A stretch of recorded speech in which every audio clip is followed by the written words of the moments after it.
പ്രിയമുള്ളവരെ, വിശുദ്ധ ബൈബിൾ ഉൽപ്പത്തി മുതൽ വെളിപാട് വരെ നമുക്കൊന്നിച്ച് ഒരു വട്ടമെങ്കിലും വായിച്ച് ധ്യാനിക്കുക എന്ന ഉദ്ദേശത്തോടു കൂടിയാണ് ഈ പോഡ്കാസ്റ്റ് ചെയ്യുന്നത്.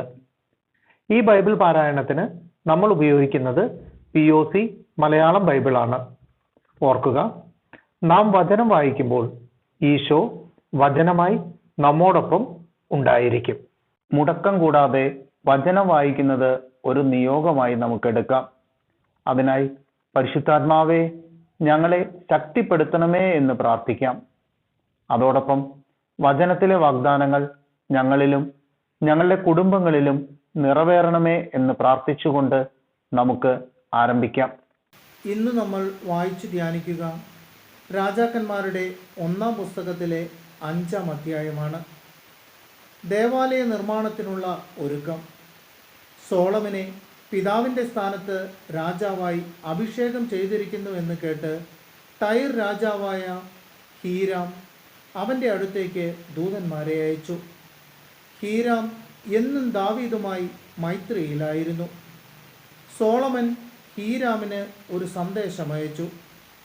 എൻ്റെ പിതാവായ ദാവീദിന് തൻ്റെ ദൈവമായ കർത്താവിന് ഒരു ആലയം പണിയാൻ കഴിഞ്ഞില്ലെന്ന് നിനക്കറിയാമല്ലോ.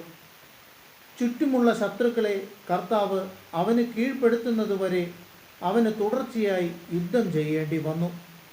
എന്നാൽ എനിക്ക് പ്രതിയോഗിയില്ല, ദൗർഭാഗ്യവുമില്ല. എൻ്റെ ദൈവമായ കർത്താവ് എനിക്ക് എല്ലാ തരത്തിലും സമാധാനം നൽകിയിരിക്കുന്നു. എൻ്റെ പിതാവായ ദാവീദിനോട് കർത്താവ് ഇങ്ങനെ അരുൾ ചെയ്തിട്ടുണ്ട്: നിനക്ക് പകരം സിംഹാസനത്തിൽ ഞാൻ അവരോധിക്കുന്ന നിന്റെ മകൻ എൻ്റെ നാമത്തിന് ഒരു ആലയം പണിയും. അതനുസരിച്ച് എൻ്റെ ദൈവമായ കർത്താവിന് ആലയം നിർമ്മിക്കണമെന്ന് ഞാൻ ഉദ്ദേശിക്കുന്നു. ആകയാൽ ലെബനോനിൽ നിന്ന് എനിക്കായി ദേവദാരു മുറിക്കാൻ ആജ്ഞ നൽകിയാലും എൻ്റെ ജോലിക്കാരും നിന്റെ ജോലിക്കാരോട് കൂടെ ഉണ്ടായിരിക്കും. അവർക്ക് നീ നിശ്ചയിക്കുന്ന കൂലി ഞാൻ തരാം. സീദോന്യരെ പോലെ മരം മുറിക്കാൻ പരിചയമുള്ളവർ ഞങ്ങളുടെ ഇടയിൽ ഇല്ലെന്ന് നിനക്കറിയാമല്ലോ. സോളമൻ്റെ വാക്ക് കേട്ടപ്പോൾ ഹീരാം അതീവ സന്തുഷ്ടനായി പറഞ്ഞു: ഈ മഹത്തായ ജനത്തെ ഭരിക്കാൻ ജ്ഞാനിയായ ഒരു മകനെ ദാവീദിന് നൽകിയ കർത്താവ് വാഴ്ത്തപ്പെടട്ടെ. ഹീരാം ദൂതൻ മുഖേന സോളമനെ അറിയിച്ചു: നിന്റെ സന്ദേശം കിട്ടി. ദേവദാരുവിൻ്റെയും സരളമരത്തിൻ്റെയും കാര്യം നിന്റെ ആഗ്രഹം പോലെ ചെയ്യാം. എൻ്റെ ജോലിക്കാർ ലെബനോനിൽ നിന്ന് തടി കടവിലേക്ക് ഇറക്കും. പിന്നീട് ചങ്ങാടങ്ങളാക്കി നീ പറയുന്ന സ്ഥലത്തേക്ക് അയച്ചു തരാം. കരയ്ക്കടുക്കുമ്പോൾ നീ അവ ഏറ്റുവാങ്ങണം. എൻ്റെ കുടുംബത്തിനാവശ്യമായ ഭക്ഷണ സാധനങ്ങൾ നീ നൽകണമെന്ന് ഞാൻ ആഗ്രഹിക്കുന്നു. സോളമന് ആവശ്യമായ ദേവദാരുവും സരളമരവും ഹീരാം നൽകി. ഹീരാമിൻ്റെ ഗാർഹിക ആവശ്യങ്ങൾക്കായി സോളമൻ 20,000 കോർ ഗോതമ്പും ആട്ടിയെടുത്ത 20,000 കോർ എണ്ണയും കൊടുത്തു. ആണ്ടുതോറും ഹീരാമിന് ഇവ കൊടുത്തുകൊണ്ടിരുന്നു. കർത്താവ് വാഗ്ദാന പ്രകാരം സോളമന് ജ്ഞാനം നൽകി. ഹീരാമും സോളമനും സമാധാനത്തിൽ കഴിഞ്ഞുകൂടുകയും ഇരുവരും ഉടമ്പടിയിൽ ഏർപ്പെടുകയും ചെയ്തു. സോളമൻ രാജാവ് ഇസ്രായേലിൻ്റെ എല്ലാ ഭാഗത്തും നിന്ന് അടിമവേലയ്ക്ക് ആളെ എടുത്തു. 30,000 പേരാണ് ഇങ്ങനെ തിരഞ്ഞെടുക്കപ്പെട്ടത്.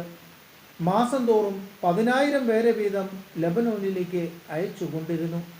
അവർ ഒരു മാസം ലെബനോനിലാണെങ്കിൽ 2 മാസം തങ്ങളുടെ വീടുകളിലായിരിക്കും. അദോണിറാമിനായിരുന്നു ഇവരുടെ മേൽനോട്ടം. ചുമടെടുക്കാൻ 70,000-ഉം മലയിൽ കല്ല് വെട്ടാൻ 80,000-ഉം ആളുകൾ ഉണ്ടായിരുന്നു. ജോലിക്കാരുടെ മേൽനോട്ടം വഹിച്ചിരുന്ന 3,300 ആളുകൾക്ക് പുറമെ ആയിരുന്നു ഇവർ. രാജാവിൻ്റെ കൽപ്പനയനുസരിച്ച് അവർ ദേവാലയത്തിൻ്റെ അടിത്തറ പണിയാൻ വിശേഷപ്പെട്ട വലിയ കല്ലുകൾ കൊണ്ടുവന്ന് ചെത്തി ശരിപ്പെടുത്തി. സോളമൻ്റെയും ഹീരാമിൻ്റെയും ശില്പികളും ഗേബാൽക്കാരും ചേർന്ന് അവ ചെത്തി മിനുക്കുകയും ദേവാലയം പണിയുവാനുള്ള കല്ലും മരവും തയ്യാറാക്കുകയും ചെയ്തു.